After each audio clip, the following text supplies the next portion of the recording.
Hey, this is a hell of a question, isn't it? Do you have an unmanageable boss? I spend so much of my time working with my clients. We're talking about the frustration my clients have when they're trying to organize their boss, organize and help their boss achieve what they want to achieve. And it's a daily occurrence. It is really a daily occurrence when I'm talking to some very talented senior people who just are so frustrated that they can't seem to get through to their boss. So the truth is that some bosses are simply a real pain to work for. And it's usually down to their style of leadership or style of managing, which creates these, unnecessary problems and often a lot of confusion and a lot of stress.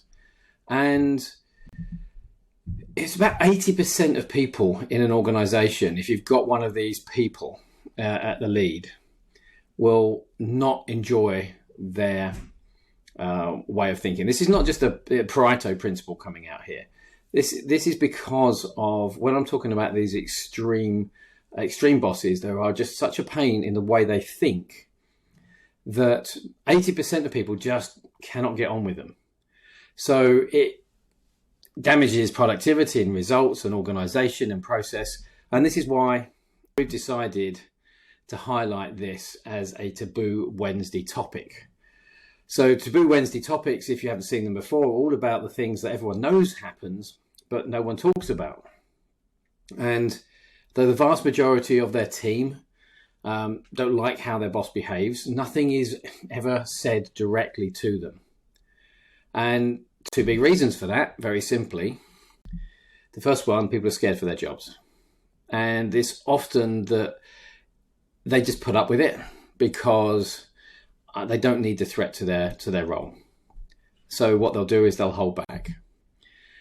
And the other reason is the unexpected one, that their boss is actually exceptionally talented and often is the key driving force of the success of the business.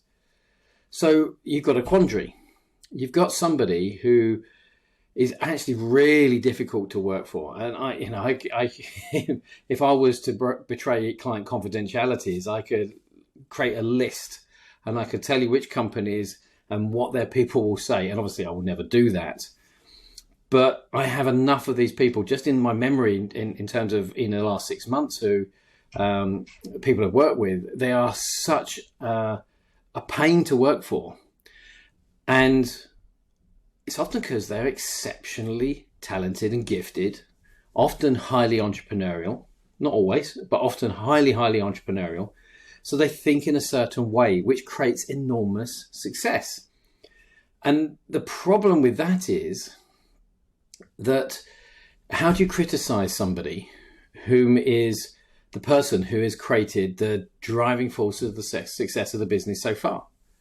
So what happens is people don't say anything because not only are they worried about their jobs, but this person has created amazing success. And the leader then thinks, well, I'm doing it all right. Can't you see what we're doing? Can't you see, my way is the right way?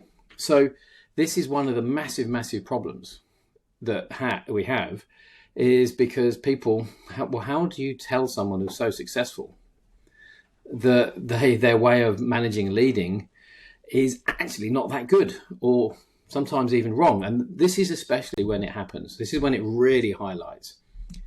It's when you're moving from the startup or scale up, more often scale up, into a mature business where more systems are needed to maintain control. It's often, it's just the business needs to have more control systems so it can operate efficiently. And this is the time where this shows up. Often when it's a startup or it's starting to scale up, people are agile. People, dive in and they can cope with certain situations, and we just need to fix this quickly. And the business is small enough and the people who are in it know enough about all of the business to be able to jump in and solve things. And it's often solved with doing extra hours. And often the leader is the driving force of this. They put in the hours, they put in the graft, they put in the hard work, and they expect other people to do that. But as it gets bigger and their hard work makes them more successful, that's when the control mechanisms are needed, the management is needed, and this is where this sort of leadership style tends to, show its weaknesses. But again, because of the success they're creating, they think, well, this is working, and also they don't want to change their methodology because that's what's made success happen so far. So a lot of the time, a lot of entrepreneurs, especially, are very, very committed to carrying on doing what they know works. Now, if you've got another sort of boss who perhaps is a little bit arrogant, or they just don't listen, or they might have imposter syndrome, all these sorts of things happen. But it comes down to getting the boss to listen to, there's a new way that we need to operate. So this is why this is so important, especially if we go from scale up into more mature businesses.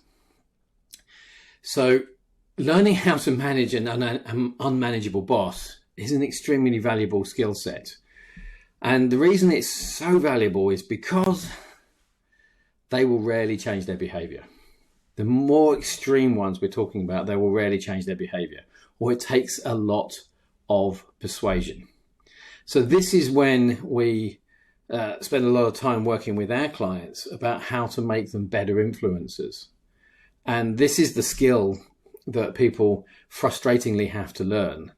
They have to actually learn to influence their boss, to allow them, one, to persuade their boss to do something they don't want to do, often spend money in ways they don't want to spend money, or make decisions and do things in a different way, so they can carry on with the growth that this person, is making happen in the business. So if that strikes a chord with you and you need to be better influencing your unmanageable boss, then this is what we do a lot of the time. But the interesting thing is, most of the time we get people contacting us is they don't tell their boss. They don't tell their boss they're doing it because, again, they're frustrated or fearful, rather, of what's going to happen to them if they speak up. So they've got to be a bit sneaky about how they manage their boss. They've got to persuade their boss to do things. And it's almost like how to influence the boss so the boss thinks it's their idea, because all of a sudden it's their idea, and then you can get on with doing the thing that you suggested to them. So there is ways of doing it. It sounds a bit Machiavellian, but ultimately, if you've got someone who's really talented and can bring the business forward, especially very entrepreneurial people, then they often don't want to stop working in that way, and systems and processes and the needs to make a more mature business don't get put in place, and that's when businesses falter and suffer, and then they get even more frustrated and they put the pressure on even more, and it goes in this really destructive cycle, which makes a lot of people leave and the morale goes down.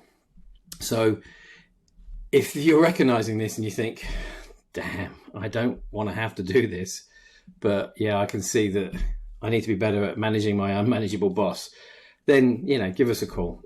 It's a very common problem. Hence, we've highlighted it as a Taboo Wednesday problem. Get in touch. And if you want to either email us or get in touch, message us if you're, say, on LinkedIn watching this, or if you're watching this on YouTube, then click on the links that are around and book in a call with us, and we'll help you be a better influence of your unmanageable boss. Okay, thanks for watching, and yeah, I'll speak to you in the next video, and perhaps I'll speak to you on a call. I really look forward to it.